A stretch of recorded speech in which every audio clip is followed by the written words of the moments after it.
తరిమివేశారని పదం రాయబడింది అక్కడ. ఆ పరిశుద్ధమైనటువంటి ఆ తోటలో నుంచి వాళ్ళు తరిమివేయబడ్డారు.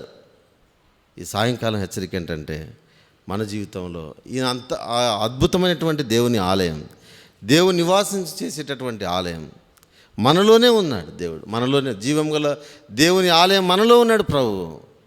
ఈ ఆలయం ప్రభువుకు సంబంధించింది, మన జీవితం ప్రభువుకు సంబంధించింది. మన జీవితంలో చెడును ఉంటే ప్రభు నివాసం చేయడు.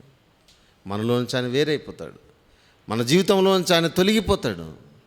కాబట్టి ప్రియమైన వాళ్ళరా, ఇది ఎంతో భయంకరమైనది.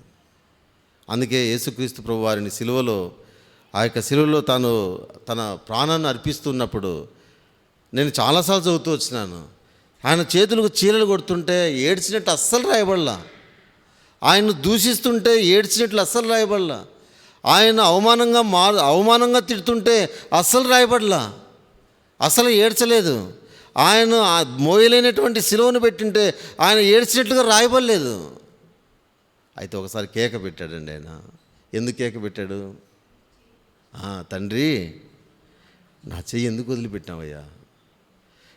నీ చెయ్యి నా జీవితంలో ఉన్నంత వరకు ఈ యొక్క శ్రమలు, ఈ యొక్క బాధలు, ఈ యొక్క నింద, ఈ అవమానం, ఈ సిలువ నాకు పెద్ద లెక్కే కాదు.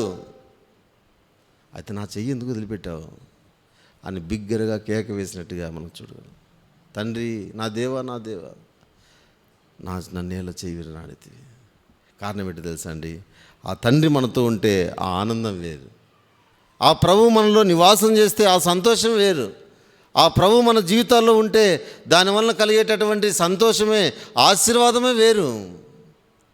అందుకే ప్రభు మన కొరకే ఆయన ఆ యొక్క అద్భుతమైన సన్నివేశం, ఆ శిలువ దృశ్యం నాకు జ్ఞాపకం వచ్చినప్పుడల్లా నాకు ఆ యొక్క 7 మాటల్లో ఆ యొక్క మాట నాకు ఎంతగానో నా జీవితంలో పనిచేస్తూ వచ్చింది.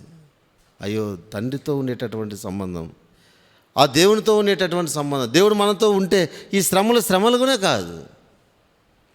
కాబట్టి ప్రియమైన వాళ్ళారా, ఎక్కడి నుంచి వేరైపోవాలి అంటే, ఈ ప్రత్యేకంగా భేదములు, అక్రములు పుట్టించు ఆ మనస్సులో నుంచి వేరైపోవాలి, తీసేసుకోవాలి.